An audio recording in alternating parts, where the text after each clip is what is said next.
The President's announcement of a new national monument today by executive fiat is an overreach of his authority.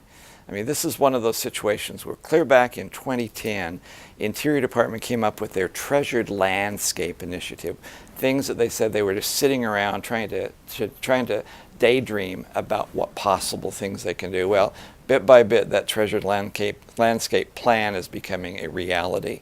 In this particular one, the President has made a monument designation in New Mexico that doesn't meet the needs of what New Mexico has wanted.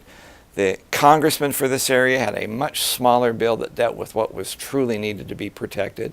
The two Democrat senators had a bill which cut out a 5-mile strip along the border for border enhancement and released a wilderness study area approach for border enhancement, and once again those have been ignored by the President.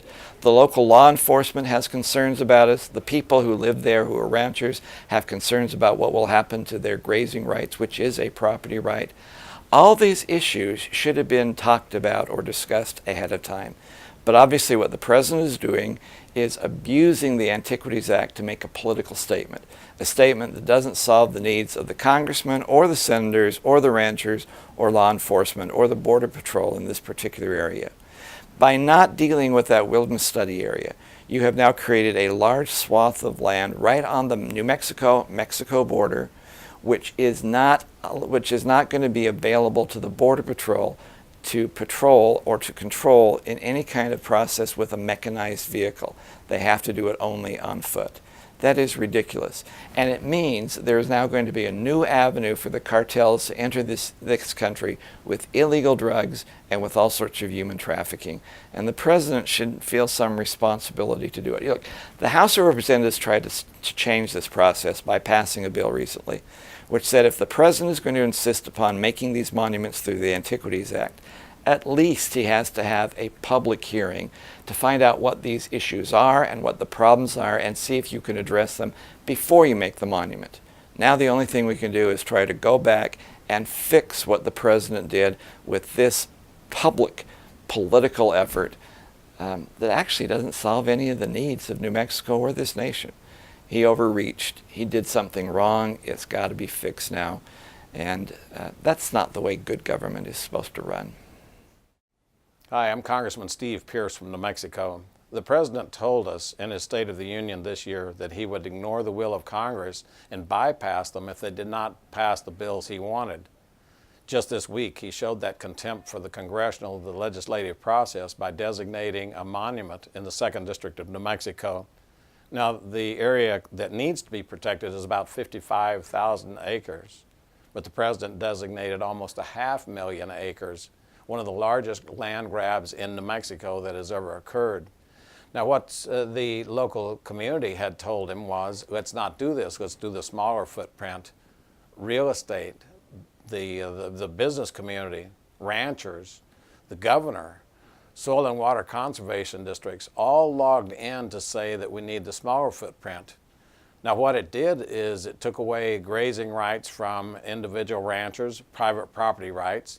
We have the problems with water rights now, and we've seen that on the public lands.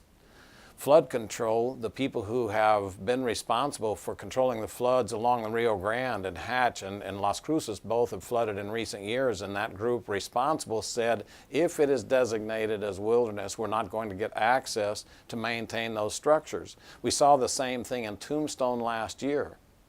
Border security, the local sheriff has said we don't have access to the border when these big monument areas exist. We see the same thing in the Oregon Pipe National Monument where signs exist telling local citizens and visitors, don't come into this area, it's too dangerous. It's on the American side and Americans are told to stay out because of the illegal traffic that comes through. That's because it lies on the southern border. Now the same thing is going to happen in this, and the local sheriff said, please don't do this, designate other areas, but don't put the monument on the border, and that's exactly what the President has done.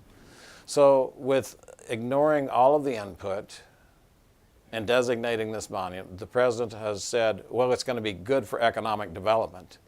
Well, $5 million has already left the local community, so they have that hole to dig out of before it gets a plus. But a couple of years ago, the Trackways National Monument was designated, and we haven't seen any influx of traffic. And so we're to believe that this is magic this time, that it's going to be this time that the economy really sees the benefit. New Mexico is home to the oldest wilderness, the Gila, and yet it has not yet seen that economic development in almost 100 years of designation.